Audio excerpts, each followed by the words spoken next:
Hello my dear students. बेटा आज finally political science का एग्जाम हो गया है, सबने पेपर दे दिया है और आज हम डिस्कस करने वाले हैं पॉलिटिकल साइंस का जो पेपर आज 23 मार्च को जो पेपर हुआ है हमारा, उसको डिस्कस करेंगे। एक क्वेश्चन को डिस्कस करेंगे, एमसीक्यू से लेकर लॉन्ग क्वेश्चन को, मैथ बेस्ड क्वेश्चन को, हर एक क्वेश्चन को एनालाइज करेंगे ताकि फ्यूचर में जो बच्चे भी 11th क्लास से 12th क्लास में गए हैं वो अपनी एक अच्छी सी स्ट्रेटेजी बना सके। सो बेटा ये जो पेपर आपके सामने दिखाई दे रहा है ये है पेपर पॉलिटिकल साइंस 2026 क्लास 12 का ये पेपर है बेटा, जिसको हम डिस्कस करने जा रहे हैं। तो चलिए बेटा विदाउट एनी डिले स्टार्ट करते हैं। बेटा हमारा फर्स्ट क्वेश्चन है, विच one of the following was not a republic of Soviet union. बेटा आपको पता है सोवियत यूनियन जो है एक ग्रुप ऑफ नेशन का एक अपना ग्रुप था, अभी जो रशिया उसका एक पार्ट है। तो सोवियत यूनियन जो बेटा था, सोवियत यूनियन के अंदर कौन सी ऐसी कंट्री है जो सोवियत यूनियन का पार्ट नहीं थी? बेटा अफगानिस्तान ऐसी कंट्री थी जो सोवियत यूनियन का पार्ट नहीं थी। ठीक है, अफगानिस्तान में कोई कब्जा नहीं कर पाया, इसीलिए इसको बोलते हैं ग्रेवयार्ड ऑफ एम्पायर्स।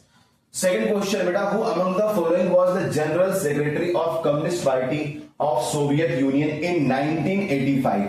अब 1985 में बेटा जो सोवियत यूनियन के जो जनरल सेक्रेटरी थे बेटा वो थे मिखिल गोर्बाचेव। मिखिल भाई साहब थे, निकिता में कंफ्यूज नहीं होना है। और बेटा हमारा थर्ड क्वेश्चन था असर्शन और रीजनिंग से रिलेटेड क्वेश्चन है। और थर्ड क्वेश्चन है, in April 2006 there were massive country wide pro democracy protest in Nepal. ये बात सही है, वहां पे प्रोटेस्ट हुआ था और उसका रीजन है in 2002 the king abolished the parliament and dismissed the government. बिल्कुल, वहां के किंग जो थे, किंग ज्ञानेंद्र, उन्होंने क्या किया, वहां की पार्लियामेंट को डिसमिस कर दिया और जो भी डेमोक्रेटिक तरीके से सरकार बनी थी उसको इन्होंने हटा दिया था। तो इसका आंसर होगा बेटा both assertion and reason are true and R is the correct explanation of A. तो इसका आंसर होगा ए। तो हमने 1 2 3 तीन एमसीक्यू कर लिए हैं बेटा जो पॉलिटिकल साइंस के पेपर में आज पूछा गया था क्लास 12 के। अब बेटा कुछ मैच द फॉलोइंग है, इस मैच द फॉलोइंग को हम करने वाले, मैच द कॉलम को करेक्टली करना है। क्वेश्चन नंबर 4 है मेरा बेटा, जनरल जियाउल हक। जब जियाउल हक का नाम है बेटा तो सीधा पाकिस्तान के अंदर थे जनरल जियाउल हक, तो हमें इसको मिलाना है पाकिस्तान से। अब जियाउर रहमान साहब जो मैंने आपको परसों ये वीडियो में बताया था, जो जियाउर रहमान है ये है बांग्लादेश से। और उसके बाद महिंद्रा राजपक्षे बहुत ही फेमस लीडर थे, आज से 10 साल पहले इनकी सरकार चल रही थी। इसके बाद इनके जो है भाई थे वो बने थे राष्ट्रपति, ये हो गए श्रीलंका से। और जो 7 पार्टी का अलायंस बना था बेटा वो नेपाल के अंदर बना था। अगर आप इसके हिसाब से देखोगे बेटा, फर्स्ट का 3rd, सेकेंड का 1, थर्ड का जो है 4th है, तो इसका आंसर बनेगा ये वाला सी आंसर बनेगा। ठीक है बेटा, नेक्स्ट क्वेश्चन है हमारा बेटा, choose the correct full form of the side treaty from the option given below. तो बेटा इसका आंसर है strategic arms limitation treaty. Answer इसका है बेटा बी। ठीक है बेटा, ये कुछ जो ट्रीटीज की गई थी ताकि दुनिया में जो है वेपन्स वगैरह कम यूज हो, इसको लेकर बहुत सारी कंट्रीज ने ट्रीटीज किया था। नेक्स्ट क्वेश्चन है बेटा हमारा question number 6, which one of the following is not a new source of threat to the security. बेटा न्यू क्या नहीं है? अब बेटा देखो, टेररिज्म एक तरह से न्यू ही है, पॉवर्टी एक नया तरीका है टेररिज्म करने का, माइग्रेशन भी एक नया तरीका है टेररिज्म फैलाने का, बट वॉर कोई नई बात थोड़ी है। वॉर तो सदियों से चला आ रहा है, तो वॉर कोई नई चीज नहीं है। अब 7th क्वेश्चन हमारा बेटा जो है वो है, अब इसमें 2 नेशन थियरी की बात किसने की थी? या तो जिन्ना का नाम होगा और या तो फिर मुस्लिम लीग का नाम होगा। तो देखो ब्रिटिश गवर्नमेंट ने 2 नेशन थियरी की बात नहीं किया था, खान अब्दुल गफ्फर खान साहब तो वो 2 नेशन थियरी के खिलाफ थे। तो यहां लॉर्ड माउंटबेटन ने इसकी बात नहीं किया था, इसका बात किया था मुस्लिम लीग ने। मुस्लिम लीग को चाहिए था पाकिस्तान, तो उन्होंने क्या किया था, 2 नेशन थियरी की बात किया था मुस्लिम लीग ने। अब बेटा हमारा 8th क्वेश्चन जो है, 8वां क्वेश्चन है वो है असर्शन है, there were killings and atrocities on the both side of border in 1947। बिल्कुल सही बात है, यहां पर मुसलमान मारे जा रहे हैं, वहां पे हिंदू सिख मारे जा रहे हैं, बात तो सही है। अब इसका रीजन दिया गया था, plan transfer population had failed. जो इन्होंने सोचा कि सारे मुसलमान पाकिस्तान चले जाएंगे, सारे हिंदू सिख इंडिया चले आएंगे, ये फेल्ड हो गया। अभी भी 10 से 12% मुसलमान इंडिया में रह गए, जो भी 15% पहुंच चुके हैं, और बहुत सारे लोग जो बॉर्डर के उस साइड हिंदूज रह गए और सिख रह गए। तो ये दोनों ही सही है बेटा, असर्शन और रीजन दोनों ही सही है, और ये सही से इसको क्या कर रहा है, एक्सप्लेन कर रहा है। अब आते हैं क्वेश्चन नंबर 9। बहुत ही इजी क्वेश्चन था ये क्वेश्चन भी। हमने जो हमारा 3rd चैप्टर कर रहे थे उसमें मैंने आपको एक्सप्लेन किया था कि नीति आयोग बना कब। हमने जब प्लानिंग कमीशन को खत्म किया तो 1 जनवरी से मोदी जी ने क्या किया, जो है प्लानिंग कमीशन को खत्म करके नीति आयोग बना दिया। ठीक है, अब इसका फुल फॉर्म क्या, NITI Aayog, national institution of transforming India करके। ठीक है बेटा, चलो क्वेश्चन नंबर 10 पे आते हैं बेटा। अब इसमें हमें क्या करना है, इसमें अरेंज करना है क्रोनोलॉजिकल ऑर्डर में। ठीक है, कौन सबसे पहले हुआ था बेटा, हमने इस चैप्टर को परसों ही किया था, जिसमें हमने देखा था पॉलिटिक्स ऑफ प्लान डेवलपमेंट। बेटा इस पॉलिटिक्स ऑफ प्लान डेवलपमेंट में सबसे पहले 8 से 9 मुंबई के जो बिजनेसमैन थे उन्होंने बोला भाई कि उन्होंने क्या किया, बॉम्बे प्लान दिया कि भाई बोला सरकार से आप क्या करो, आप जो है प्लानिंग कमीशन सेटअप करो। अब ये हो गया, उसके बाद सरकार ने क्या किया, फाइनली प्लानिंग कमीशन सेटअप कर दिया। दूसरे नंबर पे ये आएगा, और जो हमारी फर्स्ट प्लानिंग कमीशन थी वो के.एन. राज साहब के नेतृत्व में हुई थी, तो 3rd नंबर पे आएगा। और सेकेंड 5 ईयर प्लान जिसमें हमने इंडस्ट्रियलाइजेशन की बात किया था वो सबसे लास्ट में आएगा पीसी महानुलोबिस। तो आप देख रहे हो सबसे पहले क्या आएगा, सबसे पहले सेकेंड आएगा, 3rd आएगा। तो सबसे पहले 3rd आएगा, तो 3rd है बॉम्बे प्लान, तो 3rd यहां पे है। 3rd के बाद 4th आएगा तो यहां पे है। 4th के बाद 2nd आएगा तो यहां पे है, और सबसे लास्ट में आएगा 1। तो आंसर इज ए ऑप्शन इसका आंसर होगा। नाउ नेक्स्ट क्वेश्चन हमारा बेटा है, the government of which political party alliance decided to implement the recommendation of Mandal commission. Mandal कमंडल की बात आपने सुना होगा, पॉलिटिक्स में होती रहती है। तो एक तरफ जो कमंडल जहां पर जातिवाद ब्राह्मणिज्म की बात हो रही, दूसरा तरफ कमंडल जहां पर मंडल की बात हो रही, वहां पर क्या हो रही है, वहां पर ओबीसी की बात हो रही है। तो बेटा इसको जो है नेशनल फ्रंट की सरकार ने क्या किया था, नेशनल फ्रंट की सरकार ने क्या किया था, इसको इंप्लीमेंट करवाया था। नेक्स्ट क्वेश्चन बेटा हमारा, नेक्स्ट क्वेश्चन है question number 12। Choose the name of the political party which has Gandhian socialism along with cultural nationalism and its ideology। ये थोड़ा सा कंफ्यूजिंग क्वेश्चन लग रहा था, गांधीयन सोशलिज्म की बात कर रहा हूं, उसके साथ में कल्चरल नेशनलिज्म की बात कर रहा है। बट यहां पे बेटा थोड़ा सा अगर आप लोगों ने एलिमिनेशन ट्रिक यूज किया होता तो इन चीजों को आप कर पाते। अब देखो यहां पर नेशनल कॉन्फ्रेंस की बात कर रहा है, नेशनल कॉन्फ्रेंस कश्मीर की पार्टी है, ये बिल्कुल ही अलग दुनियादारी से हिसाब किताब चल रहा था। दूसरा सोशलिस्ट पार्टी, जनता पार्टी और भारतीय जनता पार्टी। अब जनता पार्टी जो है नेशनल कल्चर नेशनल की बात जनता पार्टी तो करती नहीं थी, सोशलिस्ट पार्टी भी ऐसी बात नहीं करती, तो बीजेपी ही ऐसी पार्टी है जो गांधीयन सोशलिज्म के साथ साथ कल्चरल नेशनलिज्म की बात करती है। तो आंसर होगा भारतीय जनता पार्टी, बीजेपी। ठीक है बेटा, तो ये हमने कर लिया 12 नंबर क्वेश्चन। अब बेटा देख रहे हो, अब क्वेश्चन जो शॉर्ट क्वेश्चन आए हैं, अब शॉर्ट क्वेश्चन में क्वेश्चन कैसे हैं एक एक करके इसको डिस्कस करते हैं। बेटा सारा क्वेश्चन हम ओरिजिनल जो क्लास 12 का हमारा पॉलिटिकल साइंस का पेपर हुआ है वहीं से हम कर रहे हैं। अब देखो बेटा फर्स्ट क्वेश्चन है, any 4 principal organ of United Nation. अब यूनाइटेड नेशन के 4 प्रिंसिपल ऑर्गन की बात करोगे तो इंटरनेशनल कोर्ट ऑफ जस्टिस है, एक प्रिंसिपल ऑर्गन है। इसके अलावा जनरल असेंबली है, और जो है सिक्योरिटी काउंसिल है, यूनिसेफ है। ऐसे बहुत सारे ऑर्गेनाइजेशन है कि आपके नाम लिखने थे, आधे मार्क्स का था, 2 नंबर आपको आराम से मिल जाता।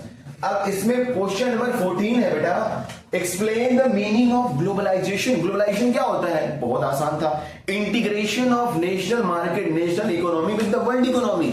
आपको इसमें क्या करना है, जो देश की इकोनॉमी उसको वर्ल्ड की इकोनॉमी के साथ कनेक्ट करना है। ये हो गया ग्लोबलाइजेशन का मीनिंग, यही आपको एक्सप्लेन करना था। 2-4 एग्जांपल देकर, बहुत सारी एमएनसीज इंडिया में है, आप लोग डोमिनोज, बर्गर और बहुत सारी चीजें हमने देखा होगा इंडिया के अंदर है। अब नेक्स्ट क्वेश्चन है बेटा, analyse any 2 reason for resistance to globalisation in India. अब दिक्कत क्या है ग्लोबलाइजेशन से, हमारे यहां पे समस्या क्या है कि ग्लोबलाइजेशन तो ला दी है, बट हमारे यहाँ ज्यादातर लोग गांव में रहते हैं, एग्रीकल्चर पे डिपेंडेंट हैं। इस ग्लोबलाइजेशन का फायदा उन गांव में जो रहने वाले लोगों को, जो एग्रीकल्चर बेस्ड लोगों को उतना नहीं हो पा रहा है जितना शहर के अंदर हो रहा है, इसीलिए बहुत सारे लोग इन चीजों से वंचित रह गए हैं। इसके बारे में आपको लिखना था। क्वेश्चन नंबर 16 है बेटा, so the ideology of Jansangh that make different from other political parties. देखो भारतीय जनसंघ की जो स्टार्टिंग से ही पॉलिटिक्स थी, हमने बात किया था, इनका पॉलिटिक्स था पहली बात तो स्ट्रॉन्ग सेंट्रल गवर्नमेंट की डिमांड करते थे। कल्चरल नेशनलिज्म पे भारतीय जनसंघ क्या कर रही है, फोकस कर रही है। इनके हिसाब से इंडिया जो एक सुपर पावर होना चाहिए, न्यूक्लियर वेपन बनाना चाहिए। इनके हिसाब से हमारे देश में एक विधान एक निशान होना चाहिए। इनके हिसाब से क्या, इनके हिसाब से हमारे देश में जो है एक लैंग्वेज होनी चाहिए, लैंग्वेज को फोकस करने वाले लोग हैं। एक कल्चर होना चाहिए, रिलीजन फोकस करने वाले, इनके कुछ स्पेशल इनकी क्या थी, डिमांड थी। इसको हमने किया था, ठीक है, जब हमने किया था chapter 2 era of one party dominance. अब नेक्स्ट क्वेश्चन बेटा, highlight any two features of the nature of Congress party as a social and ideological coalition. अब देखो बेटा, कांग्रेस पार्टी क्या कर रही है, कांग्रेस पार्टी एक अम्ब्रेला ऑर्गेनाइजेशन थी। इसके अंदर इंडस्ट्रियलिस्ट हो, सोशलिस्ट हो, फार्मर्स हो, ट्रेड यूनियन हो, सारे इसके अंदर है, सबको टॉलरेट कर रही है। जो विद इन फैक्शंस अलग अलग बने हुए हैं, सारे फैक्शन को कांग्रेस क्या कर रही है, सारे फैक्शन को कांग्रेस टॉलरेट कर रही है, अकोमोडेट कर रही है, सबको साथ में लेके चल रही है। इसी के अंदर कुछ लोग हैं जो सोशलिस्ट मॉडल को सपोर्ट कर रहे हैं, कुछ लोग कैपिटलिस्ट मॉडल को सपोर्ट कर रहे हैं, लेकिन कांग्रेस सबको क्या कर रही है, अकोमोडेट कर रही है। तो कांग्रेस की पहचान थी, इसीलिए कांग्रेस ने जो है 3 से 4 इलेक्शन में अपना डोमिनेंस बना के रखा। अब हमारा नेक्स्ट क्वेश्चन बेटा, explain any two immediate consequences of implementation end of the recommendation of Mandal commission 1990 में जब मंडल कमीशन की रिपोर्ट आई तो इससे सबसे बड़ी दिक्कत क्या हुई बेटा, सबसे पहले मंडल कमीशन आते ही लोग जो है दंगा करने लगे, बहुत सारी जगहों पे आंदोलन होने लगा।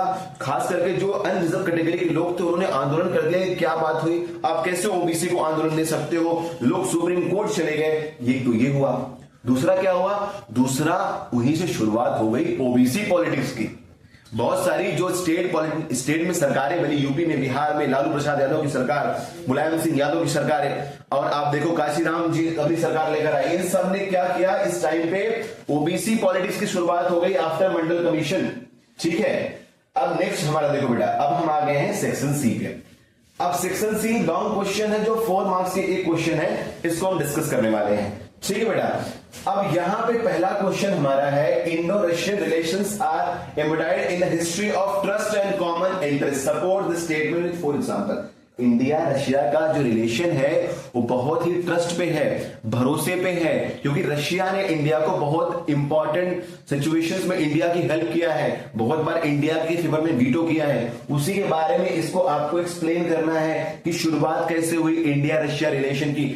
इंडिया को आर्म्स एमुनेशन की जो सप्लाई है उसको रशिया ने कैसे किया, वहां की जो सोशलिज्म मॉडल को हमने कैसे अडॉप्ट किया, 5 ईयर प्लान को हमने कैसे अडॉप्ट किया, नेहरू जी का क्यों फेवर करते थे, जो इंदिरा गांधी ने 25 ईयर्स के लिए जो फ्रेंडशिप वाली जो ट्रीटी साइन किया था बांग्लादेश को आजाद कराने से पहले, वही सारी चीजों को यहां पे एक्सप्लेन करना है।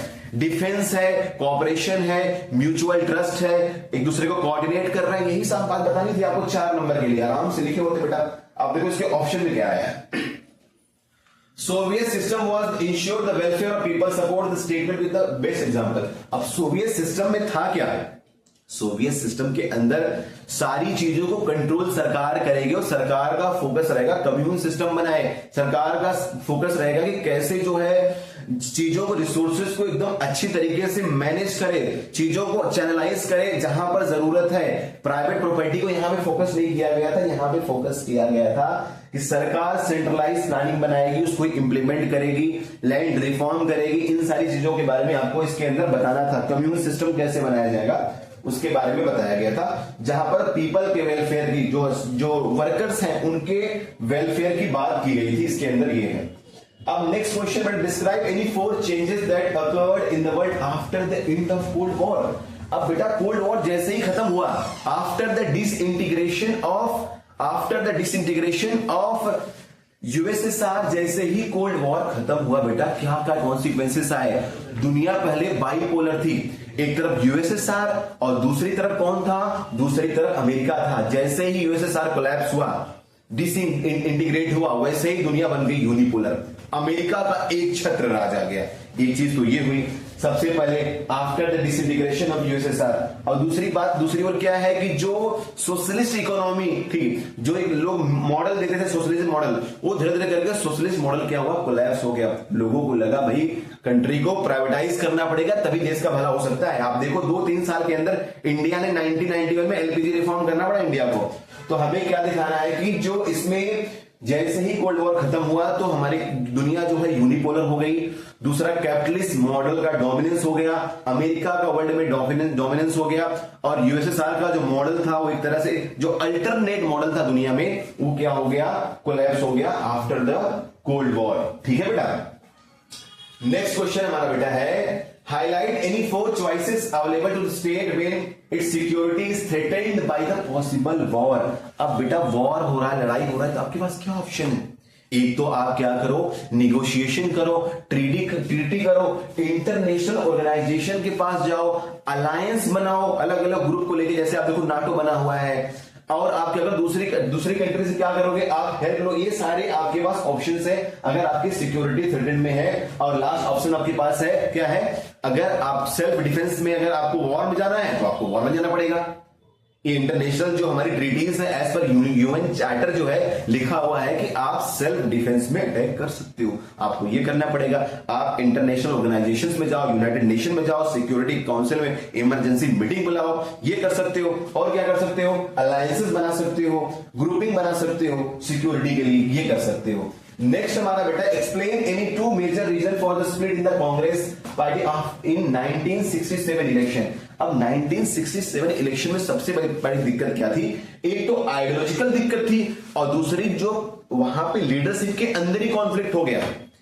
कांग्रेस के अंदर जो सिंडिकेट वाले, उनका अलग लफड़ा चल रहा है, इंदिरा गांधी जी का अलग हिसाब किताब चल रहा है, इनका आपस में लड़ाई हो गया, इनके आपस में डिस्प्यूट हो गए, इनकी आइडियोलॉजीज का अलग अलग इशू आ गया।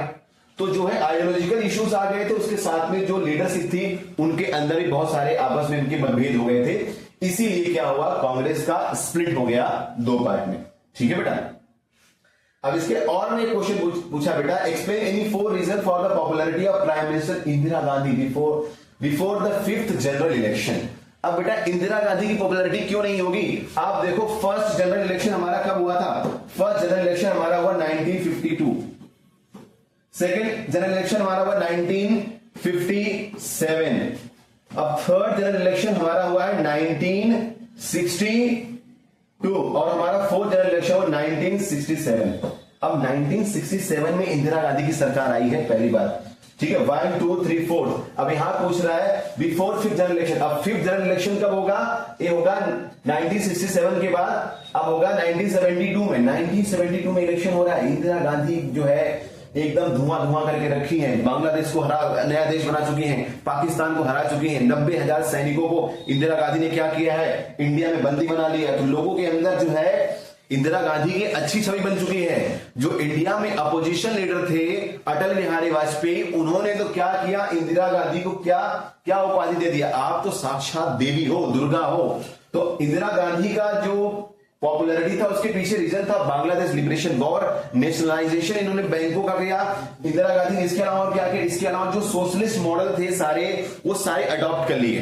गरीबी हटाओ का नारा दिया, लैंडस्लाइड इनकी विक्ट्री हुई। लोगों को लगा यही स्ट्रॉन्ग लेडी है जो पूरे देश को क्या कर सकती है, आगे ले जा सकती है।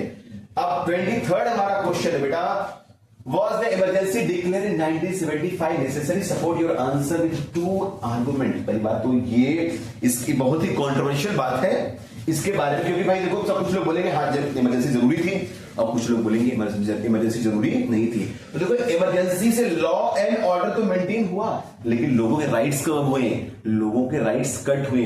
तो इसके बारे में आपको 2-3 पॉइंट फेवर और अगेंस्ट में लिखना पड़ेगा कि भाई उस वक्त जो डिस्टर्बेंस थी या इश्यूज थे उसको तो सरकार ने कंट्रोल किया, लेकिन इसके चक्कर में क्या हुआ, लोगों के राइट्स क्या हुए, जो लोगों के फंडामेंटल राइट्स थे वो वायलेट हुए। बहुत सारे पॉलिटिकल पार्टी को जो इनके अपोनेंट लीडर्स थे उनको क्या किया सरकार ने उनको जेल में डाल दिया। ये सब इसके रीजन थे। अब नेसेसरी था, इसके अलावा दूसरा तरीका भी सरकार अपना सकती थी, बट सरकार ने फाइनली क्या किया, सरकार ने लगा दिया इमरजेंसी। अब हमारे 3-4 क्वेश्चन बचे बेटा। अब यहां पे पैसेज दिया है, कांग्रेस की डिफीट के बारे में बात कर रहा है और इस पैसेज के बेस पे कुछ क्वेश्चन है उसको डिस्कस कर लेते हैं, फिर हमारा आ गया प्यारा मैप वाला question.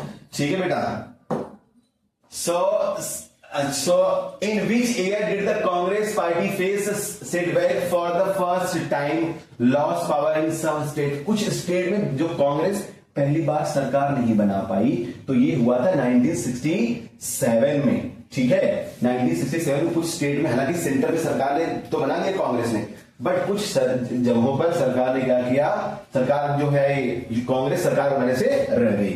Which political party alliance formed the first coalition government 1989? अब बेटा 1989 में जो नेशनल फ्रंट की सरकार आई है 1989 में, अब पूछ रहा है which one of the following regional party never formed the government in any state? अब देखो बहुजन समाज पार्टी का पूरा आपने हमारा वीडियो देखा होगा, चढ़ बंदों की छाती पर बटन दबेगी हाथी पर।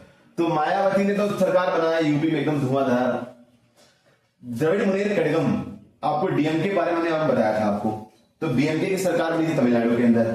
शिरोमणि अकाली दल की सरकार तो बहुत पुरानी पार्टी भाई, एकदम 1921 के आसपास बनी थी, तो इन्होंने भी पंजाब में काफी जो प्रकाश सिंह बादल आपने नाम सुना होगा, उनकी सरकार यहाँ पे काफी दिन चली जो है। तो ये भारतीय क्रांतिकारी दल जो है ना बेटा, इसकी कोई सरकार वकार नहीं बनी, जिसका आंसर इसमें यही था, जिसके बारे में आपने नहीं सुना होगा।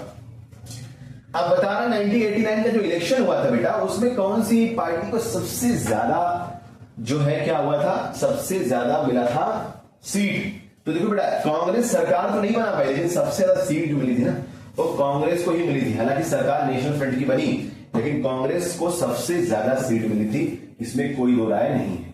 अब बेटा मैप वाला क्वेश्चन की तो मैं बात ही क्या करूं, जो मैंने आपको 2 दिन पहले रील डाला था, जो शॉर्ट्स डाले थे मैंने जो है यूट्यूब के ऊपर, उसमें से ही सारे क्वेश्चन पूछे गए हैं। आप देखो एक एक क्वेश्चन को हम डिस्कस करते हैं। ठीक है बेटा, तो पहला हमारा क्वेश्चन है बेटा, स्टेट जो बाइफरकेट कर दिया गया इंडिया एंड पाकिस्तान के बीच में पार्टीशन के टाइम। अब देखो ईस्ट बंगाल और वेस्ट बंगाल में क्या हुआ था, बंटवारा हो गया था बेटा, तो इसका आंसर आएगा वेस्ट बंगाल। देखो डी में क्या आएगा, वेस्ट बंगाल आएगा भाई। डी जो है उसको क्या किया गया था, बाइफरकेट कर दिया गया था ईस्ट बंगाल और वेस्ट बंगाल के नाम पे। नेक्स्ट क्वेश्चन है हमारा बेटा, कौन सा ऐसा स्टेट है जो 1966 में बना। तो मैंने आपको बताया था बेटा कि 1966 में जो पंजाब था उसको जो है उसको डिवाइड किया गया, पंजाब, हरियाणा और हिमाचल प्रदेश। तो हिमाचल तो छोड़ दो, तो 1966 में हमारा हरियाणा, प्यारा हरियाणा हमारा जो है ये बनाया गया, तो इसमें ये आ जाएगा। अब जो हमारे इंडिया के फर्स्ट डिप्टी प्राइम मिनिस्टर थे, जो प्राइम मिनिस्टर बनते बनते रह गए बेचारे, गांधी जी का जो भी उनके पीछे हाथ था, वल्लभ भाई पटेल जी। वल्लभ भाई पटेल जो है हम इंडिया के फर्स्ट डिप्टी प्राइम मिनिस्टर थे।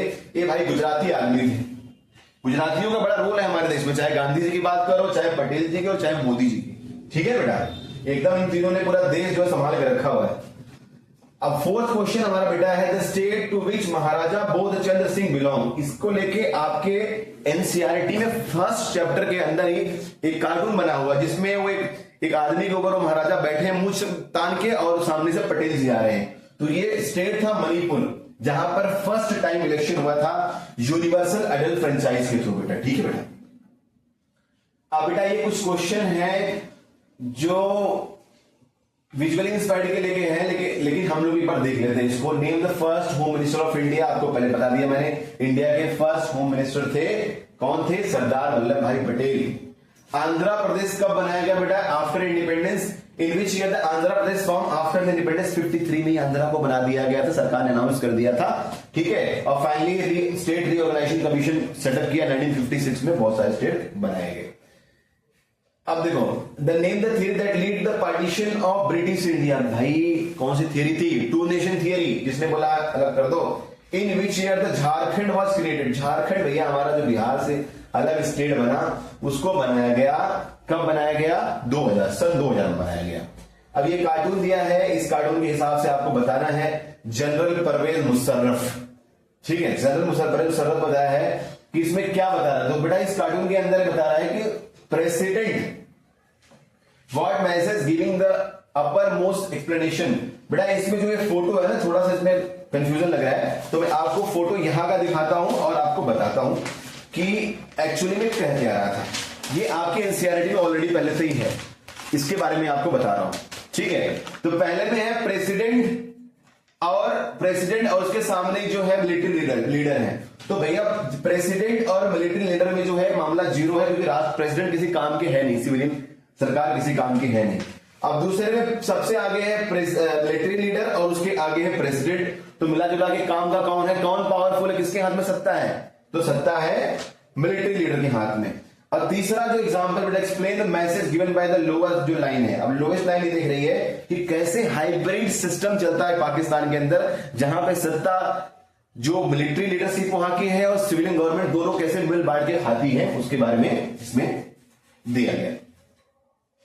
अब इसमें मिला जुला ये बता रहा बेटा कि सरकार चाहे सिविलियन गवर्नमेंट की हो और सरकार चाहे किसी की हो, मिलिट्री जो है, military is always right, military का हमेशा से दबदबा रहेगा। नेक्स्ट क्वेश्चन है कि name the first military ruler of Pakistan. तो बेटा पाकिस्तान के जो फर्स्ट मिलिट्री रूलर थे उनका नाम था जनरल अयूब खान। ठीक है बेटा। नेक्स्ट क्वेश्चन हमारा, in which year did Bangladesh come into existence. Bangladesh existence में आया है 1971 में बेटा। ठीक है। और नेक्स्ट हमारा क्वेश्चन बेटा, leader who form the elected government in Pakistan. Zulfikar Ali Bhutto sahab. Zulfikar Ali Bhutto की सरकार आई है जो बेनजीर भुट्टो के क्या थे, फादर थे। अभी बेनजीर भुट्टो के जो हस्बैंड है आसिफ अली जरदारी, वो प्रेसिडेंट है पाकिस्तान के। तो जुल्फिकार अली भुट्टो की सरकार आई थी। और लास्ट है बेटा, name the regional organisation of South Asia, जिसको सार्क कहते हैं। सार्क नाम है इसका, South Asian association of regional cooperation करके एक है। तो इसका आंसर ये हो गया बेटा। ठीक है बेटा, ओके बेटा, बंद करो बेटा। और नेक्स्ट क्वेश्चन हमारा है बेटा, analyse any 4 decision made by Chinese leadership that lead the rise of the Chinese communist. अब चाइना में क्या किया, उन्होंने भी स्पेशल इकोनॉमिक जोन बनाए, स्पेशल इकोनॉमिक जोन बनाए। इन्होंने भी क्या किया, इकोनॉमिक रिफॉर्म अपने यहाँ किया। आपको मैंने बताया था कि उन्होंने कैसे, तो वहां के जो माओ जेडोंग उन्होंने क्या बोला कि आप जो है वहां पर एक जो पॉलिसी चलाएगी कि आप अपने बैकयार्ड के अंदर कोई ना कोई इंडस्ट्री लगाओ, कोई ना कोई फैक्ट्री लगाओ। जो लोग कॉलेजेस में है, यूनिवर्सिटी में है, डॉक्टर, उनको बोला गया कि आपको गांव में जाके, जो गांव का एरिया है, कंट्री साइड का एरिया है, वहां पे आपको सर्विस देनी पड़ेगी। इसकी बात यहां पे किया गया। नेक्स्ट क्वेश्चन है, analyse the 4 reason for the make the European Union the influential organisation. पहली बात तो यूरोपियन यूनियन एक ग्रुप है जिसके अंदर 26 से ज्यादा कंट्री हैं, उनकी अपनी कॉमन करेंसी है, उनकी अपनी कॉमन करेंसी है, कॉमन उनकी एक तरह से। अभी देखो इंडिया के साथ उन्होंने रिसेंटली क्या किया है, ट्रेड एग्रीमेंट किया है, फ्री ट्रेड एग्रीमेंट किया है। तो एक कॉमन करेंसी, कॉमन इनकी पॉलिसी है, इनके बीच में आपस में कोऑर्डिनेशन है, इसीलिए इन्फ्लुएंस कर रहे हैं। और हमारे यहाँ के इंडिया पाकिस्तान से लड़ रहा है, पाकिस्तान नेपाल से लड़ रहा है, ऐसा ऐसा लफड़ा चल रहा है इधर। ठीक है बेटा। अब next question, explain the concept of common but differentiate responsibility to conserve, protect and restore the health of the environment. अब इन्वायरमेंट की हेल्थ को लेके अगर आपको कुछ करना है तो इन्वायरमेंट की हेल्थ को लेके भाई इसको लेके कॉमन बट डिफरेंशिएट क्यों? क्योंकि जो यूरोपियन कंट्री है, अमेरिका है, यूरोप है, उन्होंने पिछले 150 साल से पोल्यूशन इतना फैलाया है, तो इक्वल कैसे रिस्पॉन्सिबिलिटी हो सकती है? अभी इंडिया जो हमारी 3rd वर्ल्ड की कंट्री है, अफ्रीका अभी तो आजाद हुए बेचारे 70 साल पहले, उनके ऊपर उतना ही बर्डन लगा दोगे जो 150 साल पहले से इंडस्ट्रियल रिवोल्यूशन कर रहे हैं, तो कैसे चलेगा? इसीलिए जो है दिक्कत तो कॉमन है, बट इसमें जो रिस्पॉन्सिबिलिटी होगी ना, डिफरेंशिएट होगी। जिन्होंने ज्यादा पोल्यूशन किया है वो ज्यादा पैसे दें, वो ज्यादा एनवायरमेंट को प्रोटेक्शन को लेकर काम करें, और जिन्होंने कम किया है, जो अभी हाल फिलहाल में आजाद हुए हैं, उनके ऊपर इतना ज्यादा बर्डन क्यों लगाना भाई? ऐसा नहीं कर सकते। Explain any 4 step taken by government of India to save environment for degradation. अब देखो हमारे यहां पर आजकल क्या बात हो रही है, हमारे यहां पर सोलर पैनल की सरकार बहुत फोकस कर रही है, उस पर सब्सिडी मिल रही है। इसके अलावा सरकार ने बहुत सारे इन्वायरमेंट प्रोटेक्शन से रिलेटेड पॉलिसीज बनाए, एक्ट बनाए हैं, जिससे पोल्यूशन न हो। पराली ने जलाए सरकार, इसके लिए सरकार क्या कर रही है? इसके लिए सरकार बहुत सारी सब्सिडीज दे रही है। तो सरकार ने बहुत सारे मेजर्स लिए पोल्यूशन कंट्रोल करने के लिए। नमामि गंगे स्कीम चलाई है सरकार ने, बहुत सारी जगहों पे जो सिंगल यूज प्लास्टिक को सरकार ने बैन किया है। बहुत सारी व्हीकल जो हमारे यहाँ आपने देखा होगा, जो स्टेज 4, 5 की बात कर रहे हैं, जो है भारत स्टेज, जो व्हीकल्स जो 15 साल से पुरानी, उनको बंद किया जा रहा है। तो ये सारे स्टेप सरकार ने उठाए हैं जिससे कि हमारे यहाँ क्या हो, पोल्यूशन नहीं हो। Explain any 3 reason that are responsible for the strange relation between India and China. अब दिक्कत क्या है? एक तो पहली बात क्या है, ट्रस्ट का इश्यू है। दूसरा क्या है, जो हमारे हमारे फ्यूचर में जो हमारे वॉर हो चुके, पास्ट में हमारे वॉर हो चुके हैं चाइना के साथ, 1962 का वॉर है, अब ट्रस्ट डेफिशिएट है। अब तीसरा क्या है, हमारा पीपल टू पीपल कांटेक्ट उतना अच्छा नहीं हो पाया। चौथा क्या है, इसमें जो इशू आ जाता है हमारा जो तिब्बत वाला, दलाई लामा इंडिया में है, सरकार चला रहे हैं एग्जाइल सरकार चले, तिब्बत की एग्जाइल सरकार यहां से चले धर्मशाला से, तो ये सारे इश्यूज हैं। अब कई बार चाइना क्या होता है, चाइना को स्टार्टिंग हमने सपोर्ट तो किया था, पंचशील एग्रीमेंट हमने क्या किया, चाइना की यूनाइटेड नेशन में परमानेंट जो सीट के लिए हमने सपोर्ट किया उनको। बट अभी क्या हो रहा है, हमारे बीच में ट्रस्ट का डेफिशिएंट है। हालांकि ट्रेडिंग पार्टनर सबसे बड़ा हमारा है, लेकिन फिर भी हमें बहुत सारे इश्यूज पे काम करने हैं, स्पेशली जो हमारी बाउंड्री का डिस्प्यूट रिजॉल्व करने की जरूरत है। इसके अलावा हमें people to people contact, leader to leader contact और आपस में और बहुत सारे जो इश्यूज हैं उसको हमें रिजॉल्व करना पड़ेगा। इसमें एक मामला और है कि चाइना और पाकिस्तान का इकोनॉमिक कॉरिडोर बन गया है, इनका आपस में दोस्ती चल रहा है, उससे हमें दिक्कत है, हमें खतरा रहता है टू फ्रंट वॉर का, कहीं पाकिस्तान चाइना मिलकर अटैक न कर दे, ये भी दिक्कत है। आपने देखा होगा कि कैसे मामला चल रहा है। Explain any 3 important feature of India nuclear policy.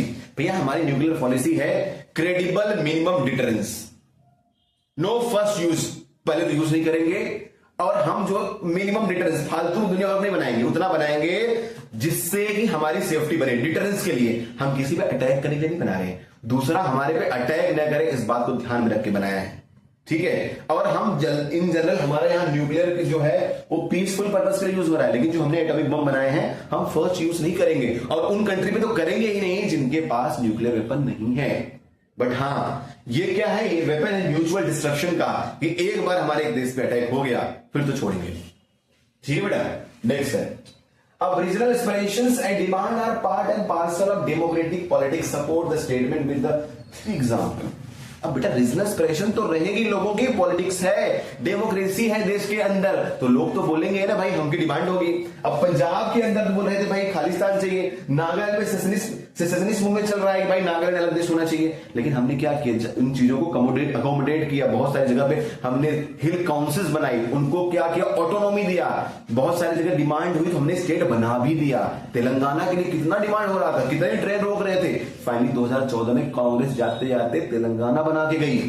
तो हमने क्या किया है, देखो डिमांड तो लोग करेंगे, पूर्वांचल की डिमांड अभी भी कर रहे हैं गुड्डू भैया मुन्ना भैया, पूर्वांचल तो चाहिए, जौनपुर, ठीक बेटा। इसके अलावा इसकी डिमांड चली रही है। देखो हमारे महाराष्ट्र के अंदर विदर्भ रीजन की डिमांड चल रही, विदर्भा चाहिए, मरु प्रदेश चाहिए राजस्थान वालों को, तो बहुत सारी डिमांड चल रही, लोग करेंगे डिमांड, लोगों की लोगों को लगेगा तो लोग करेंगे डिमांड। अभी जो लद्दाख में हो रहा है आपने देखा होगा, सोनम वांगचुक को सरकार ने क्या डिटेन करके रखा हुआ है। तो last question, suggest any 3 measures to strengthen unity in diversity in India. सबसे पहले हमें क्या करना पड़ेगा, पीपल टू, जो हमारा कॉन्टेक्ट है पीपल टू पीपल, उसको बढ़ाना पड़ेगा। दूसरा, हमारे यहाँ जो फेस्टिवल्स है उसको हमें मिलकर सेलिब्रेट करना पड़ेगा, एक दूसरे के लैंग्वेज की रिस्पेक्ट करनी पड़ेगी, हमें इंडिया की कॉन्स्टिट्यूशन की रिस्पेक्ट करनी पड़ेगी, डाइवर्सिटी को रिस्पेक्ट करनी पड़ेगी, एथनिसिटी को रिस्पेक्ट करनी पड़ेगी। ये सारे मेजर्स हैं जिससे हमारी यहाँ यूनिटी एंड डाइवर्सिटी बनी रहेगी। अगर हम किसी को चिढ़ाएंगे, जो है सिक्किम वालों को, मिजोरम वालों को किसी दूसरे नाम से चिंकी पिंकी बुलाएंगे, अच्छी बात थोड़ी है। अब जो महाराष्ट्र में यूपी बिहार वालों को भैया लोग बुलाते हैं, गलत बात है ना, ऐसा करो ना। कहा मुंबई हो चाहे गुवाहाटी, अपना देश अपनी माटी, तो हमें सबको लेके चलना पड़ेगा साथ में। ये था बेटा पूरा क्वेश्चन पेपर जिसको हमने डिस्कस किया है, और इसके अलावा पॉलिटिकल साइंस की वीडियोस आते रहेंगे। आप इस चैनल को अगर आपने सब्सक्राइब नहीं किया है, सब्सक्राइब करो, इसको शेयर करो। बेटा आपकी हर एक नीड को पूरा करेंगे और कोशिश करेंगे कि जितना जल्दी हो सके आप तक सारी इंफॉर्मेशन पहुंचाएं, और पॉलिटिकल साइंस के सारे चैप्टर की अपडेट आपको मिलती रहे, ताकि नेक्स्ट ईयर जो बच्चा हमारा तैयारी कर रहा है पॉलिटिकल साइंस का, वो एकदम 100 में से 100 लाए, IAS बने, जिसको बनना है, जिसको वकील बनना है, जो बनना है बने। Thank you so much.